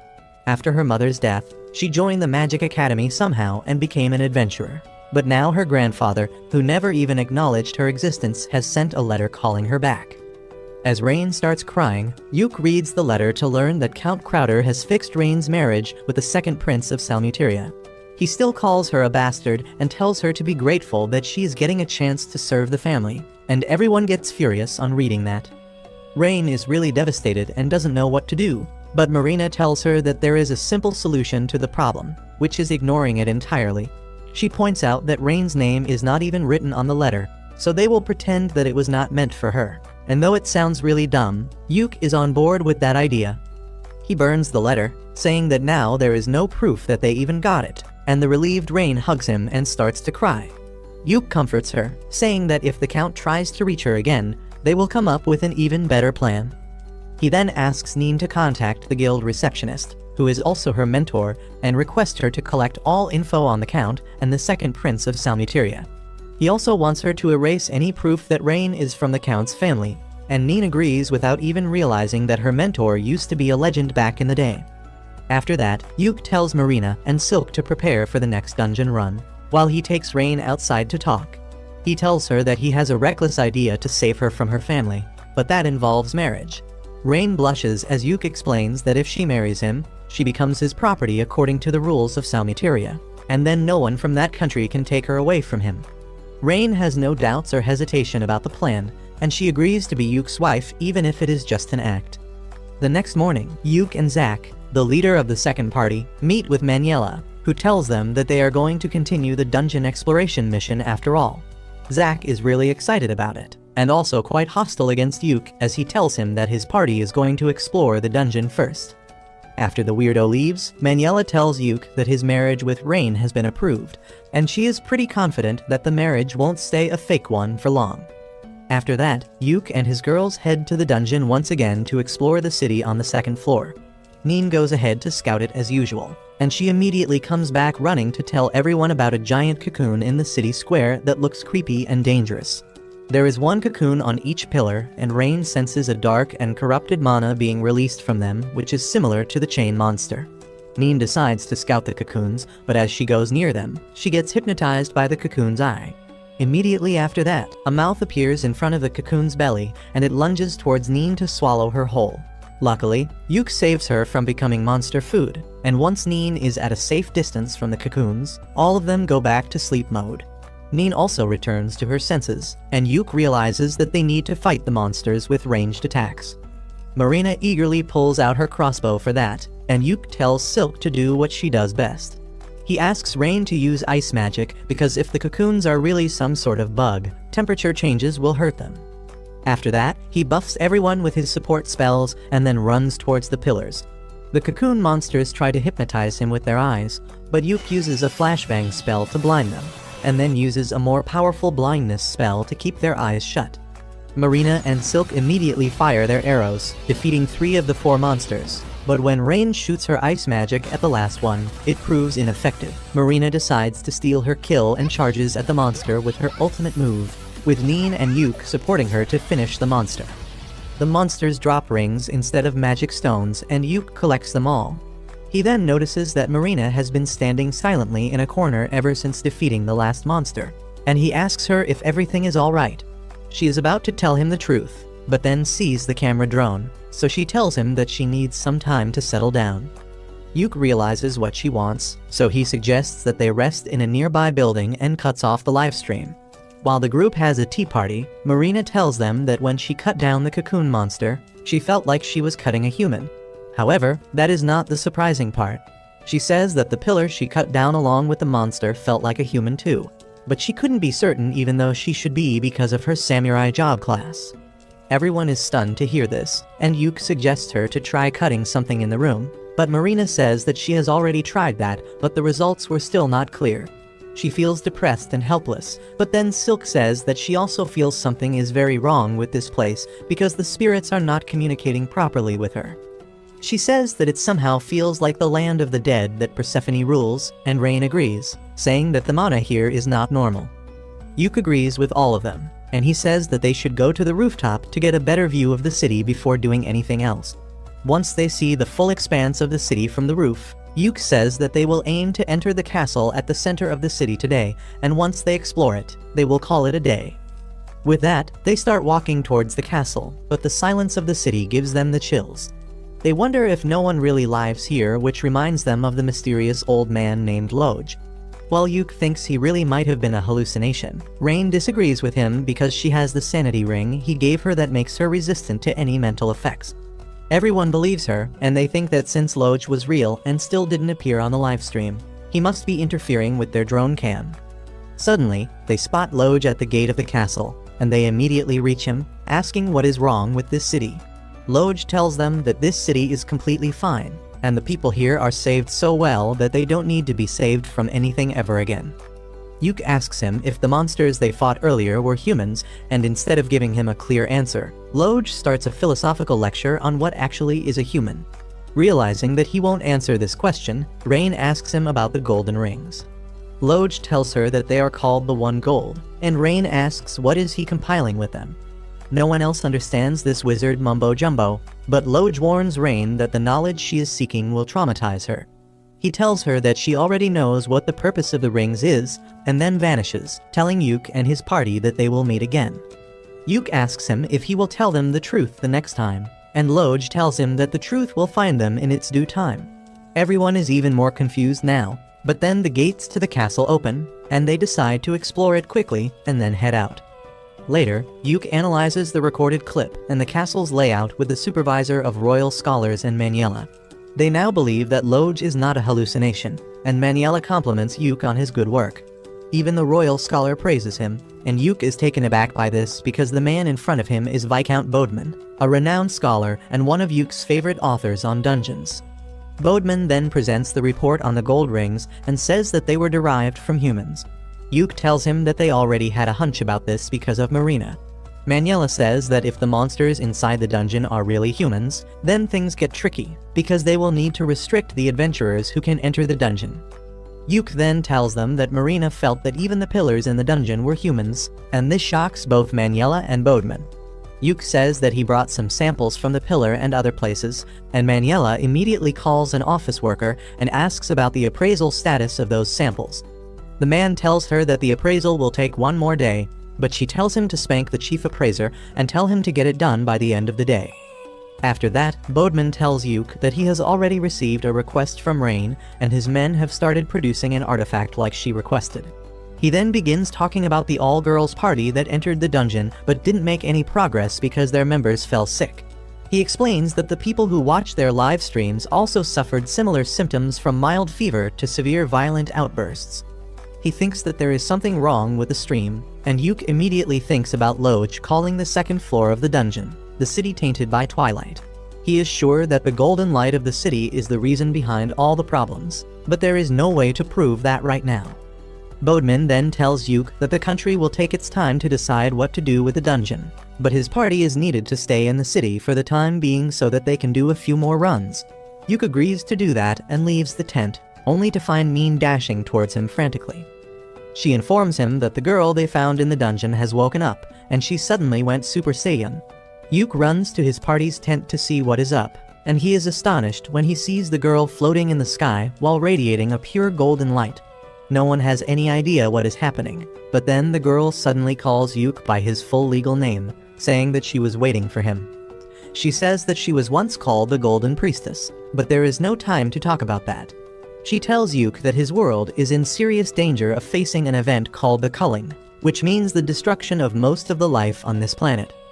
Yuke doesn't understand what she means, so the Golden Priestess explains that just like the city in the dungeon, soon this world will also be engulfed by the golden twilight and become lifeless just like it. However, because Yuke and his party have already crossed the border between the worlds once in the Infinite Darkness dungeon, they are partially resistant to twilight. The priestess tells him that if they don't go too deep inside the Twilight Zone, they will not be consumed. She then tells them to seek out Loge because he knows everything, but the girls reply that they have already met the old man who refuses to answer their questions. The priestess tells them that they need to force him to tell them the truth because he is the only normal being in the distorted world. Rain asks the priestess why she is telling them all this, and she replies that the tragedy started because of their fault. It was their king who got too greedy and wanted a golden eternity for his city, creating the destructive phenomenon known as the Twilight.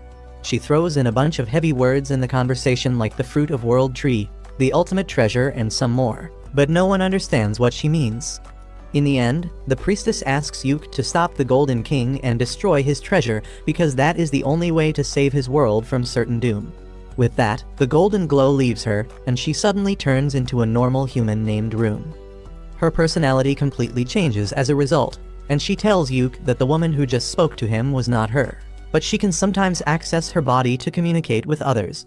Yuke realizes that the issue is more serious than he thought, and he decides to inform the higher-ups about it immediately. 1 week later, Yuke is summoned by the director of the Royal Academy, who came to the research center after reading Bodman's report. Yuke is nervous in front of him, but the director tells him to be at ease because they have something very important to discuss. Yuke starts the conversation by asking him about the culling, and the director shows him some murals that are locked deep within the Royal Treasure Hall. In the mural, a hero fights a powerful monster to save the world, but Yuke can't understand anything else because he can't read the ancient language in the mural. The director then explains that there are many parallel worlds just like their own, and sometimes they collide. When that happens, one of the worlds is destroyed, and this is called the culling. Usually, it is random, but this time, they have proof that the person named Golden King tried colliding his world with this one on purpose. The director says that they don't have any time to think about the reasons behind it, because they need to take emergency measures to protect their world. He tells Yuke that he is the only one who can do it, because according to the murals, whenever a world faces the danger of culling, a hero is chosen to save it. The director says that since Yuke found everything about the Golden City and the culling, he is their hero, and it is his duty to save the world. Yuke panics on hearing this and tells the director to cut him some slack because he is not qualified for the job. The director tells him that someone has to take on this responsibility and he is the only one who is fit for it. He then threatens Yuke that he will raise one of his girls to a rank and make them the hero if he refuses. Yuke becomes more cooperative on hearing this, and then the director compares him to his uncle Saga, saying that both of them have great talent, but Yuke lacks confidence. The director once again asks Yuke to become the hero, especially because the priestess from the other world chose him. Yuke feels unsure about what to do now, so he asks the director for some time to think about it and consult his party members. The director agrees to his request, but he is confident that Yuke will surely realize that he is the only one who can save this world. Soon, Yuke returns to his hotel and tells Rain about his conversation with the director before anyone else. She is impressed by the idea of him becoming the hero, but she says that she will support him even if he wants to refuse. However, she also believes that he is the only one fit for the role. She reminds him how the Golden Priestess possessed Rune to talk to him. Rain says that the priestess seemed to be waiting for him, which means he is special. Yuke sighs, saying that he doesn't mind exploring the dungeon a bit more, but saving the world is too much. Rain suddenly starts caressing him as she tells him that he just needs to keep doing what he has done till now because everyone in the Clover Party will support him, and together, they can do anything. Yuke feels better after hearing all that, and then Rain sits on his lap and hugs him, telling him not to worry about anything because they are stronger than he thinks. A few days after that, Yuke attends a meeting with the leaders of the parties that are going to explore the dungeon now. Apart from the guy named Zack, there are 2 more people who lead a rank parties, and the director gives them the details about their mission. He informs them that this time, the viewership of their live streams will be restricted, and only the royal scholars will see it to minimize the damage from the golden light of the twilight. After that, Zack suddenly gets angry because Team Clover is still participating in the dungeon raid even though it has become more dangerous. He complains to the director to get them removed, but no one pays any attention to his rumbling. The other adventurer named Lucent who helped Yuke in the past tells Zack to stop whining because Yuke's party has shown their abilities while investigating Infinite Darkness Dungeon. Even the girl leading the last party says that ranks don't matter in situations like these and only results do, and Zack has nothing to say after that. All the adventurers leave the room one by one after that, but Yuke stays behind. The director tells Yuke that it was a good idea to keep the hero business a secret from others because Zack would have reacted even more explosively on hearing it. The scholar Bodman adds that Rain had asked them to prepare special magic devices and they are almost ready as well. After that, Yuke returns to his tent and puts together all the maps that the different parties have drawn till now. None of them give him any idea how to get inside the castle in the Golden City, but Rain suggests that they take Rune with them. She believes that since Rune is from the Golden City, the castle gates may open for her. Yuke thinks that the idea is not bad, but he still has some doubts about taking Rune back to the dangerous place. Just then, Lucent comes to the tent to discuss the strategy for the next mission with Yuke. Yuke informs him about Rain's plan to take Rune inside the castle, and Lucent is completely on board with that. He even offers to guard Rune during the mission, and though Yuke is still not sure, he realizes that taking the girl with them is their best bet. The next day, the 4 parties enter the dungeon with Lucent's party joining Clover. They come to the castle gate and find Loge waiting for them there. The old man welcomes Rune, asking her about the outside world, but she doesn't remember him. Loge says that it is better that she forgets everything about this place, but then Yuke reveals that the priestess talked to him. Loge realizes that the priestess chose Yuke, but he still refuses to tell him anything. However, he opens the door to the castle, telling Yuke that since Rune is with him, he will find the answers he wants. Lucent suspects that this might be a trap, so he leaves half his party members outside to call for backup if anything goes wrong. He then joins Yuke's party as they enter the castle. Loge leads them to the royal library, saying that he is not much of a talker, but they might find the answers here. The wizard of Lucent's party realizes what is actually going on with the old man and tells Yuke that Loge actually wants to talk about something, but he is either cursed or he has too much mana. That means that speaking certain things out loud can create great problems for him and everyone else, so he is trying to communicate through hints. Loge gets awkward on hearing this, but his gesture tells everyone the direction to look in. The old wizard asks Lucent to bring the red books on the shelf and then takes Rune along with him because she is the only one who can read the language. Rain senses a strange mana from a big brown book and the study table's drawer, and Silk also feels that the spirits in the library are connected to people's memories. She decides to connect with the spirits, and suddenly a book possessed by a spirit comes flying towards her. Silk eagerly starts asking the book spirit the things they want to learn, and on the other hand, the old wizard scans Rune's mind as she reads the ancient books. Meanwhile, Neen finds a key to open the big book that Rain noticed earlier, but Yuk is not sure about opening it. He asks Loj if the book is dangerous, but he doesn't give him a clear answer. However, when Yuk forces him to say that the book is not dangerous, it suddenly glows and a trap inside it is diffused. Yuk opens the book after that and finds that it contains many similar magic circles, but he can't make out their meaning. Suddenly, Silk comes there, claiming that she can help him with that. The book spirit in her hands has shrunk down quite a bit, and Silk says that it can help him understand what is written in the books. As Silk holds Yuk's hand and uses the power of the book spirit, they find themselves standing on top of the book. The book spirit turns into a white snake named Biblion, and tells Yuk that he cannot understand the true meaning of the book just by reading it.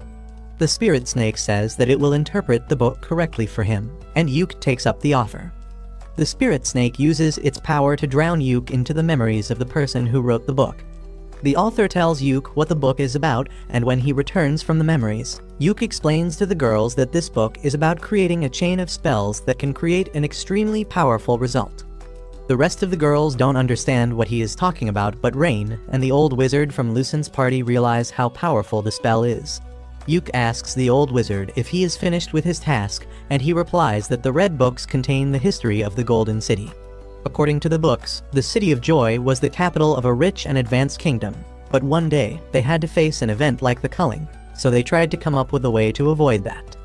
Yuk adds that the magic spell mentioned in the book also aims to deal with the main source of the culling event, instead of just delaying it or evacuating people. The more Yuk talks about the spell in the book, he starts feeling a sharp headache. He tells everyone that they should head out now, and just then, the all-girls party also arrives there. Yuk and Lucent tell them that they are going to retreat now, but then they learn that Zack and his party went deeper into the castle.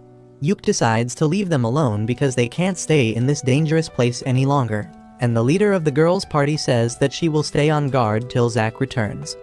With that, Yuk and his girls leave the castle, but he keeps thinking about the magic in the book and how it is connected to the fate of the Golden City. Soon after that, Yuk and others go back to the control room and tell the higher-ups about their discoveries. They explain that the dungeon is actually a real city from a parallel world, whose king wanted to save it from twilight, so he used a special magic to take it across dimensions. However, his magic was imperfect, so he ended up turning all the people in the city into objects. He then puts a ring he got from the monsters on the special device that the scholars made on Rain's request. As Rain activates the device using her magic, it projects a vision of the Golden City. The director asks if the rings found from the monsters are able to display messages in the same way their broadcasting drones work, but Rain denies that theory. Yuk explains that initially, he had the same theory too, but now he has realized that the rings store the information about the people themselves. He explains that King Vorden of the Golden City found that he could not carry humans to another dimension, even with his special magic, so he came up with the golden rings that could turn them into something other than humans. The old wizard says that this crazy idea proves that the king was already under the effect of twilight, and then presents the books he found in the library. He says that King Vorden possessed a special treasure called the One Gold, but they don't exactly know what it could do. Yuk recalls that the Golden Priestess told him that the One Gold was the fruit of the World Tree that could grant any wishes, but it was also something humans were forbidden from even touching. He believes that King Vorden used the One Gold to create the rings and gave them to his people. After that, he tried traveling through the dimensions, but his magic was imperfect, and the people of his city were corrupted and turned into monsters. Yuk says that according to the Golden Priestess, the only way of stopping this tragedy is by defeating the king and destroying the One Gold. The director asks him if he can do it, and Yuk replies that he has to do it at all costs. After that, Yuk and Rain head back to their hotel, when suddenly, a carriage stops in front of them and an ugly balding man comes out of it. He tells Rain that he was looking for her, but she doesn't even know who this creep is. He introduces himself as her Uncle Bran, saying that he is here on the behalf of the head of the Crowder family to take her back with him. Rain gets nervous on hearing this, but Yuk hides her behind him and then tells the man that he has got the wrong person. Bran knows Yuk's identity too, and he tells him to not stand in his way because Rain should go back to her rightful family. Yuke refuses, saying that Rain has no family, and Bran sends his guards to take her away by force. Yuke uses snare and sleep spells on the two guards, knocking them out. Bran gets scared, but he still acts arrogantly, telling Yuke to get aside because Rain's marriage has been fixed to the Prince of Salmuteria. He even gets ready to hit him, but then Yuke asks him for proof that Rain is actually the daughter of the Crowder family. Bran falls silent on hearing this, and Yuke accuses him of trying to kidnap a random girl and then marry her to another country's royalty by pretending that she is their daughter. Bran tells him that even if the girl is not a member of their family, she is going to become a queen, and their family will also benefit greatly from it. He orders Rain to come back to her father, but she activates a magic spell as she tells him that she doesn't want to. She shoots a tiny